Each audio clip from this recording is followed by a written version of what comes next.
Imaginez-vous réveillé à l'intérieur de votre propre corps, mais incapable de bouger. Vos yeux sont fermés, votre bouche ne répond plus et aucun son ne sort de votre gorge.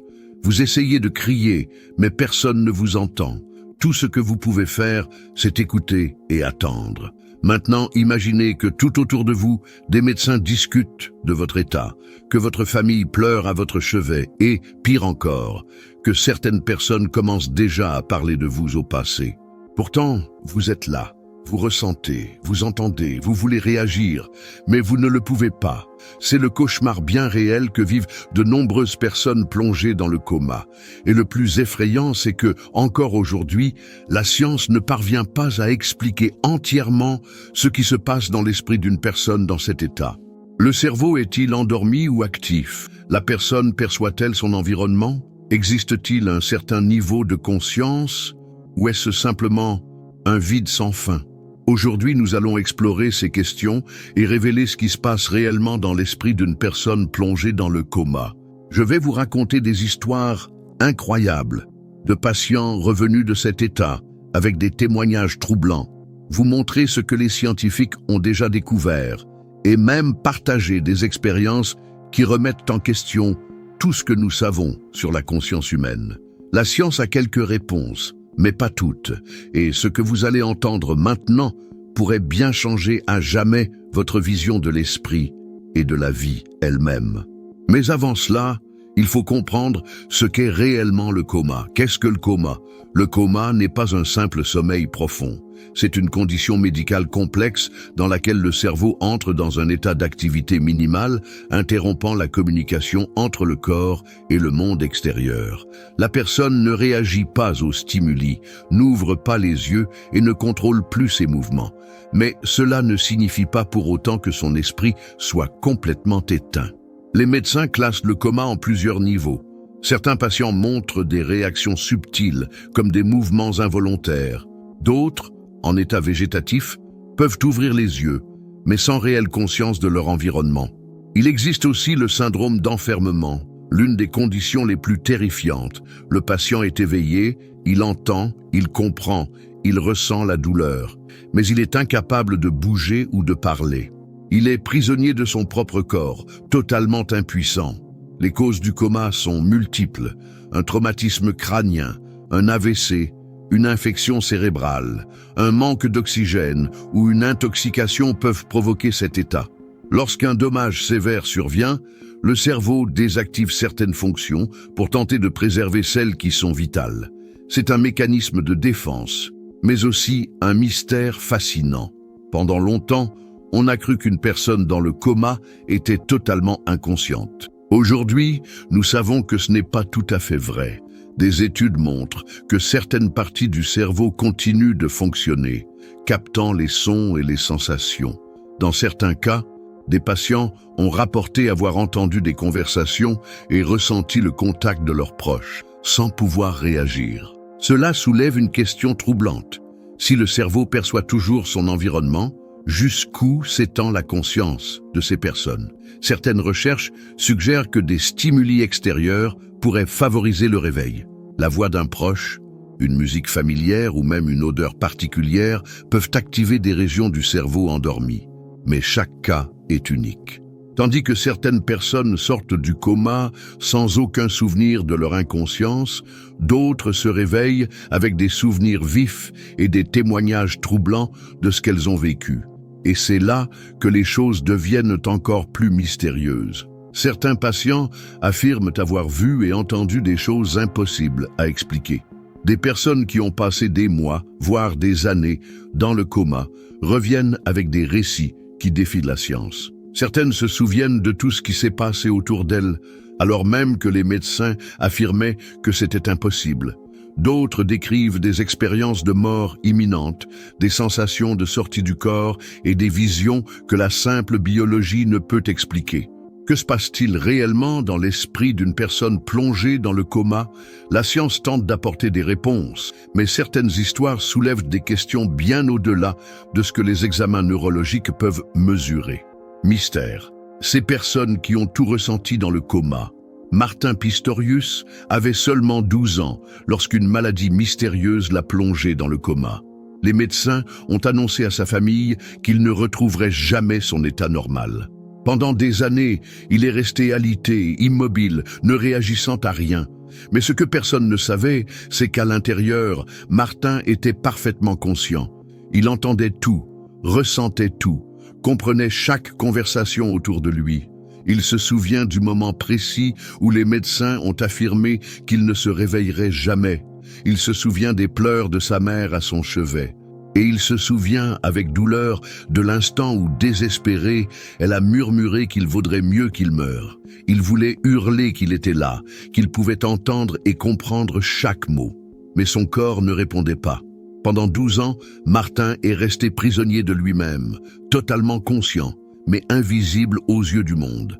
Ce n'est que lorsque les médecins ont détecté de légers mouvements dans ses yeux qu'ils ont réalisé qu'il n'était pas dans un état végétatif. Peu à peu, il a réussi à communiquer, à réapprendre à parler, et raconte aujourd'hui son histoire comme l'un des cas les plus impressionnants de patients en coma ayant tout ressenti.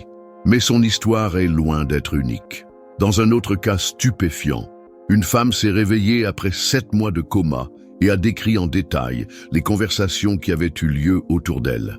Les médecins n'y ont pas cru, jusqu'à ce qu'elle répète mot pour mot les échanges entre les infirmiers à son chevet. Même inconsciente, son esprit avait tout enregistré. Ces témoignages posent une question inquiétante. Combien de personnes plongées dans le coma sont conscientes, mais incapables de réagir? Combien sont considérées comme perdues alors qu'elles sont encore là, enfermées en elles-mêmes? Et il y a ceux qui vont encore plus loin, des personnes qui se réveillent du coma en affirmant avoir vécu des expériences inexplicables. Certaines racontent être sorties de leur corps, avoir vu leur propre visage inanimé, observé les médecins tenter de les ranimer, entendu les pleurs de leurs proches à l'extérieur de l'hôpital. D'autres affirment avoir été transportés vers des lieux inconnus, traversé des tunnels de lumière, ressenti une paix indescriptible. Certains médecins soutiennent que ces visions sont de simples hallucinations d'un cerveau en détresse. Mais comment expliquer que ces personnes décrivent avec précision des événements s'étant déroulés alors qu'elles étaient totalement inconscientes? Des patients ont rapporté des détails précis sur des interventions chirurgicales, des noms d'infirmiers ou encore des conversations tenues dans une autre pièce de l'hôpital. Et parmi les témoignages les plus troublants, certains affirment avoir rencontré des proches décédés. Des souvenirs de retrouvailles avec des êtres chers disparus, des descriptions d'échanges avec eux, des visions de paysages lumineux, de jardins immenses, de montagnes et de rivières étincelantes. La science cherche encore des explications, mais aucun consensus n'existe à ce jour. Que se passe-t-il vraiment dans l'esprit d'une personne plongée dans le coma? Est-ce simplement un reflet du cerveau en lutte? Ou y a-t-il quelque chose au-delà de notre compréhension? Que sait la science sur l'esprit dans le coma? Depuis des décennies, médecins et scientifiques tentent de comprendre ce qui se passe réellement dans le cerveau d'une personne plongée dans le coma. Les avancées en neurosciences ont montré que même en l'absence de réponse motrice, certaines zones du cerveau restent actives. Des recherches utilisant l'imagerie par résonance magnétique fonctionnelle, IRMF, ont démontré que certains patients dans le coma réagissent à des stimuli de manière surprenante.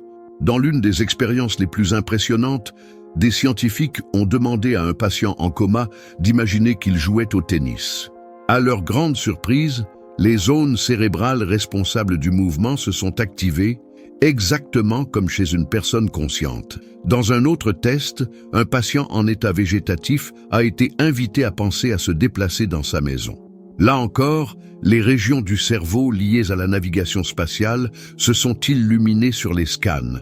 Sans pouvoir bouger ni parler, son cerveau continuait pourtant à traiter des commandes et des images mentales. Un autre élément intrigant concerne les réponses émotionnelles. Lors de certaines études, des proches ont été invités à parler directement à leurs proches dans le coma, pendant que les médecins surveillaient leur activité cérébrale. Les résultats ont été frappants. Lorsqu'un étranger parlait, la réponse était faible, voire inexistante. Mais dès que la voix d'un membre de la famille se faisait entendre, les zones liées aux émotions et à la mémoire s'activaient. Cela suggère que, même dans un état de coma profond, le cerveau conserve un certain degré de reconnaissance et de connexion avec le monde extérieur.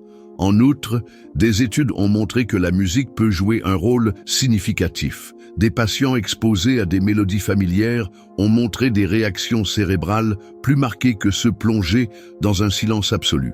Certains, après leur réveil, ont même témoigné que la musique les avait aidés à conserver un certain lien avec la réalité. Mais alors, pourquoi certaines personnes se souviennent de tout ce qui s'est passé autour d'elles pendant leur coma, tandis que d'autres n'en gardent aucun souvenir? La réponse reste incertaine. On sait que, sous un stress extrême, le cerveau peut entrer dans des états de conscience altérés. Dans certains cas, il génère des souvenirs fragmentés, tandis que dans d'autres, il efface totalement la période d'inconscience. Un autre point qui intrigue les chercheurs concerne les expériences de mort imminente. De nombreux survivants rapportent avoir perçu des scènes impossibles, entendu des conversations qui se déroulaient en dehors de leur champ auditif ou encore observé des détails éloignés de leur position physique.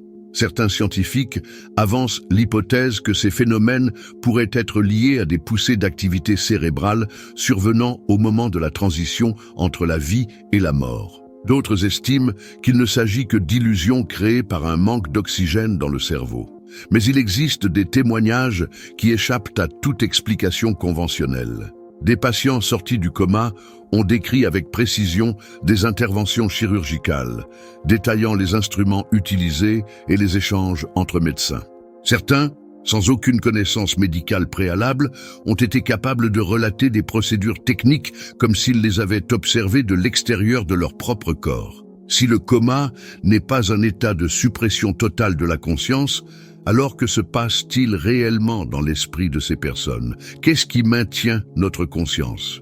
La science cherche des réponses, mais certains cas restent une énigme qui dépasse tout ce que nous connaissons aujourd'hui. L'aspect spirituel, les expériences de mort imminente, parmi les témoignages les plus fascinants de personnes ayant vécu un coma, certains défient toute explication scientifique. Ce sont des récits de patients qui, à leur réveil, décrivent des sensations, des images et des expériences impossibles à justifier uniquement par la biologie du cerveau. Beaucoup parlent d'un tunnel de lumière, d'une sensation de paix absolue, de rencontres avec des proches décédés ou d'une impression indescriptible d'être sortis de leur corps et d'avoir tout observé d'en haut. Le cas du neurochirurgien Eben Alexander est l'un des plus connus. Avant son coma, il ne croyait qu'en des explications scientifiques et rationnelles. Pour lui, les expériences de mort imminente n'étaient que des hallucinations produites par un cerveau en détresse. Mais lorsqu'il a contracté une méningite sévère et est tombé dans un coma profond, sa vision des choses a changé à jamais. Il raconte qu'au cours de cette période, il était conscient, mais dans une autre dimension, où il n'y avait ni douleur ni limite physique. Il dit avoir vu des paysages indescriptibles, entendu une musique qu'il n'a jamais pu reproduire sur Terre et ressenti une présence bienveillante qui le guidait. À son réveil, il a tenté d'expliquer son expérience en se basant sur ses connaissances en neurologie, mais aucune théorie scientifique ne pouvait justifier ce qu'il avait vécu. Comment une personne dont le cerveau était totalement inactif en raison d'une infection pouvait-elle avoir une expérience aussi intense et détaillée? Et ce genre de témoignage est loin d'être isolé. De nombreux patients sortis du coma se souviennent de détails précis d'événements survenus alors qu'ils étaient totalement inconscients. Certains décrivent avec exactitude ce qui a été dit en salle d'opération, les vêtements portés par les médecins ou même des scènes vécues par leurs proches à l'extérieur de l'hôpital. D'autres affirment avoir observé leur propre corps inanimé d'un point de vue extérieur, comme s'il flottait au-dessus. La science tente d'apporter des explications. Certains chercheurs avancent que dans les moments proches de la mort, le cerveau pourrait libérer une importante quantité de substances chimiques provoquant ces visions. D'autres estiment que ces expériences ne sont qu'un mécanisme de défense du cerveau pour atténuer le traumatisme. Mais même parmi les scientifiques, certains reconnaissent qu'il existe peut-être quelque chose d'au-delà de ce que nous pouvons actuellement mesurer ou comprendre. Ce qui rend ces récits si intrigants, c'est que bon nombre de ceux qui les rapportent n'avaient aucune croyance spirituelle ou religieuse avant leur coma. Certains, comme Eben Alexander, étaient même des sceptiques convaincus. D'autres n'avaient jamais entendu parler des concepts religieux de la vie après la mort. Pourtant, tous décrivent des sensations similaires, comme s'ils avaient vécu quelque chose de bien réel et non une simple illusion produite par leur esprit. Les expériences de mort imminente sont documentées depuis des siècles dans différentes cultures. Dans de nombreuses traditions spirituelles, le coma est considéré comme un état où l'âme peut temporairement quitter le corps. Certaines personnes reviennent avec la conviction d'avoir reçu une seconde chance. D'autres expliquent que, au bout d'un certain point, elles ont dû choisir entre continuer leur voyage ou revenir à la vie. La grande question reste: ces expériences sont-elles simplement des illusions créées par le cerveau ou bien sont-elles la preuve que la conscience existe indépendamment du corps physique? La science ne peut toujours pas trancher. Mais une chose est sûre, ceux qui ont vécu ces expériences en ressortent transformés et leur vision de la vie ne sera plus jamais la même. Le coma peut-il être évité ou traité? Bien que le coma survienne souvent de manière imprévisible, certains facteurs augmentent les risques et peuvent être évités. Les AVC, les traumatismes crâniens, les intoxications et les maladies neurologiques figurent parmi les principales causes, et la plupart d'entre elles sont liées au mode de vie. Adopter une alimentation équilibrée, contrôler sa tension artérielle, éviter les substances toxiques et pratiquer une activité physique régulière sont autant de mesures qui protègent le cerveau et réduisent les risques de développer une condition grave. Lorsqu'une personne tombe dans le coma, le traitement dépend de la cause sous-jacente. Dans certains cas, des médicaments peuvent inverser la situation rapidement, comme en cas d'hypoglycémie ou de surdose. Dans d'autres situations, la récupération peut prendre des semaines, des mois, voire des années. Pendant cette période, l'organisme est maintenu en vie grâce à un soutien médical adapté, tandis que le cerveau peut recevoir des stimuli susceptibles d'influencer le processus de rétablissement. Des thérapies expérimentales commencent à donner des résultats prometteurs. Des études montrent que des stimuli sensoriels, tels que la voix de proches, des contacts physiques doux ou même des odeurs familières, peuvent réactiver des connexions cérébrales endormies. Dans certains cas, des patients qui ne manifestaient aucune réaction ont commencé à montrer de légers signes d'éveil après avoir été exposés à ces stimuli. Un autre aspect en cours d'étude concerne l'influence de l'esprit sur la récupération. Des cas de personnes qui se sont réveillées soudainement sans explication médicale soulèvent l'hypothèse que la volonté mentale pourrait jouer un rôle clé dans le processus. Certains patients ont témoigné qu'ils luttaient intérieurement pour revenir à la conscience, même sans pouvoir communiquer. Cette théorie reste difficile à prouver scientifiquement, mais elle ne peut être écartée. La médecine continue de progresser, cherchant des solutions plus efficaces pour inverser le coma et en minimiser les séquelles. Mais alors que de nombreuses réponses restent inconnues, une chose est certaine. Le cerveau humain est bien plus mystérieux qu'on ne l'imagine, et sa capacité de récupération défie souvent toutes les prédictions médicales. L'esprit humain, un mystère encore irrésolu. La conscience humaine demeure l'une des plus grandes énigmes de la science. Le coma, bien qu'étudié depuis des décennies, continue de mettre les chercheurs face à des questions sans réponse. D'un côté, la neurobiologie révèle que certaines fonctions cérébrales restent actives, mais de l'autre, les témoignages de ceux qui sont revenus de cet état suggèrent qu'il se passe bien plus que ce que nous pouvons observer avec nos instruments. Les personnes ayant vécu cette expérience ne sont jamais tout à fait les mêmes après leur réveil. Certaines disent avoir trouvé un nouveau sens à leur existence. D'autres affirment avoir perdu toute peur de la mort. Mais une question demeure. Le coma est-il simplement une mise en veille du cerveau ou un portail vers quelque chose de plus grand? La science continue de chercher des réponses, mais lorsqu'il s'agit de l'esprit humain, les incertitudes sont bien plus nombreuses que les certitudes. Et vous, Avez-vous déjà rencontré quelqu'un qui est sorti d'un coma? Pensez-vous que l'esprit puisse aller au-delà du corps physique? Partagez votre avis en commentaire. Si vous souhaitez en savoir plus sur les mystères du cerveau et de la conscience, cliquez ici pour voir la prochaine vidéo. N'oubliez pas de liker et de vous abonner à la chaîne. À très bientôt.